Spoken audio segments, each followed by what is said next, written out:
Gracias por continuar en nuestra sintonía. Estamos conversando el día de hoy con el doctor Paul Moret O'Brien, presidente de la Sociedad Venezolana de Cirugía Bucomaxilofacial.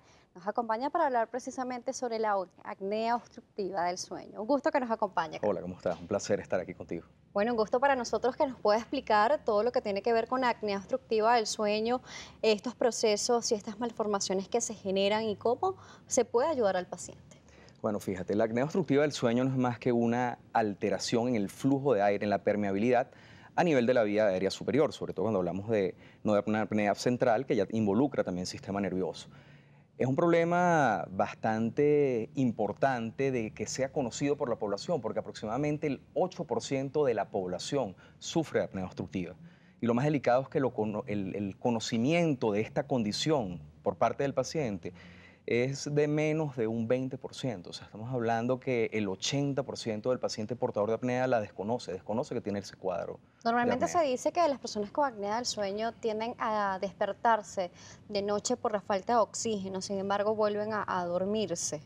Sí, bueno, durante el sueño hay un sueño que no es reparador por el mismo hecho de la definición de apnea. Apnea no es más que la interrupción de ese flujo de aire. Fíjate que se utiliza hasta el concepto de un submarinista, ¿no? Vamos a hacer apnea, lo que hacía Carlos Coste, por ejemplo.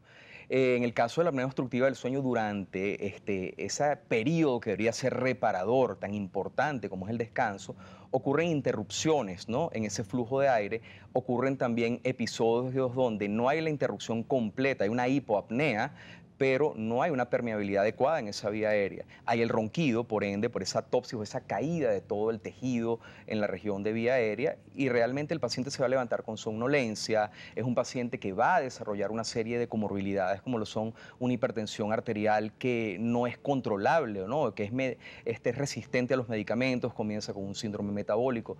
Y es cuando uno, en el momento de ese análisis, de ese estudio multidisciplinario de este problema, porque esto es un problema como tal, una condición que debe ser tratada de manera en equipo, ¿no? Tanto por el cirujano bucomaxilofacial, el otorrinolaringólogo, un neumonólogo, el odontólogo especialista en ortodoncia, el internista, el endocrinólogo. Es un equipo de salud para poder atender esta condición. Y a veces uno dice, ¿qué fue primero? ¿Sería el huevo o la gallina? O sea, ¿qué fue lo que realmente llegó? Ese paciente que está con un cuadro de obesidad que no mejora, viene por la apnea, viene por esa falta de permeabilidad, esa hipertensión. Y es realmente entender que sí, esa alteración en el flujo de aire puede llevar a comorbilidades que llevan hasta la muerte. Precisamente también la apnea obstructiva del sueño, por esta interrupción de lo que sería el oxígeno, también hace que no se tenga oxigenación en lo que sería la parte del cerebro. También se ven afectados de también otros factores, además de estas como comorbilidades que usted nos explica la tarde de hoy.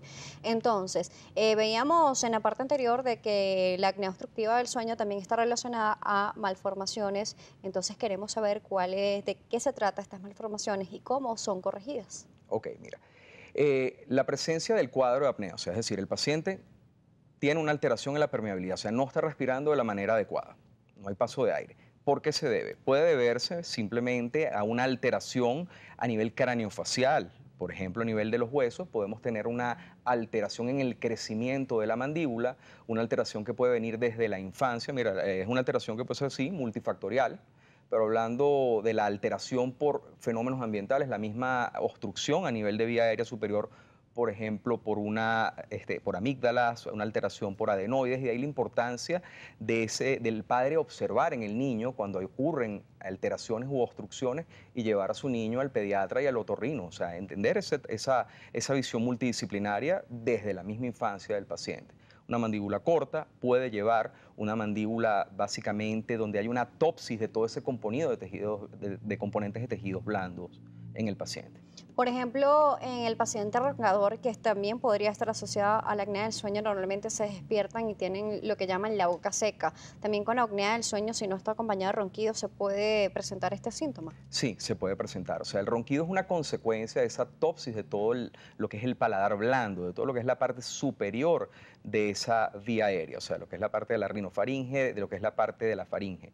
Es importante entender eso, porque cuando vemos la apnea obstructiva, cuando hay el estudio y la evaluación de la misma, de ese paciente que puede ser portador de un cuadro de apnea, vamos a tener obstrucciones en diferentes partes. Podemos tener una obstrucción que sea en una región retropalatina, o sea, en la parte más superior, una obstrucción que sea a nivel de lo que es la parte retrolingual, es decir, de la zona de la mandíbula hacia atrás y que sea una combinación de ambas. De ahí de la importancia de observar el cuadro y que el análisis del paciente que asiste a la consulta con somnolencia, probablemente con un síndrome metabólico, él dice, mira, estoy engordando, no entiendo por qué, fui al endocrino, tengo un tratamiento realmente para atacar esa resistencia a la insulina, ese síndrome que está comenzando como tal, también evaluar cómo está esa permeabilidad, importante asistir al otorrino, asistir al cirujano maxilofacial y evaluar, porque la evaluación comienza con una evaluación clínica, posteriormente hay una evaluación con imagenología, o sea, hay una sinergia en todos los exámenes que podemos tener y hoy en día el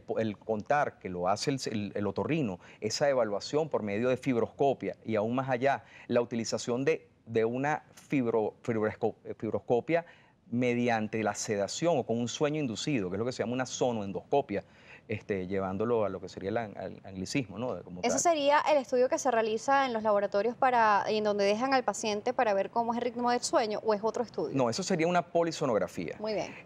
Para poder entender estos conceptos, cuando hablamos de una polisonografía es cuando el paciente duerme en una clínica de sueño o en este caso se coloca una serie de sensores y va a su casa y durante el sueño se registran las funciones vitales del paciente. Adicionalmente se registran los episodios de apnea, de hipoapnea, se registra la saturación de oxígeno, es decir, cuánto realmente está siendo eficiente esa permeabilidad de la vía aérea en el flujo del aire, pues, o del oxígeno como tal.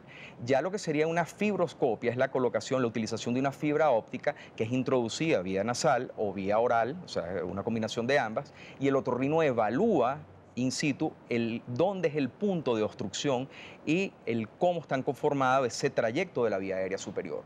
Ahora bien, hoy en día en la literatura ya hay basamento bien establecido como tal, con revisiones sistemáticas, o sea, cuando hablamos de medicina y odontología basada en evidencia, en el cual con una sedación que simule el sueño, eso es hecho con un sensor que se coloca en la frente, que se llama BIS en sus siglas en inglés, se puede simular el grado de sedación que realmente equivaldría al sueño y por medio de esa fibra óptica poder observar cómo está la vía aérea.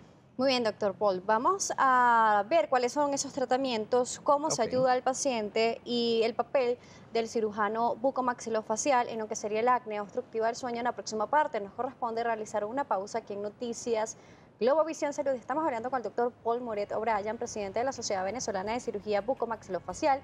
Si tienen preguntas sobre este tema o comentarios, por favor, nos los pueden hacer saber a través de Twitter como @salud_gb, Instagram @DanielaJSalas. Ya volvemos con más de Noticias Globovisión Salud.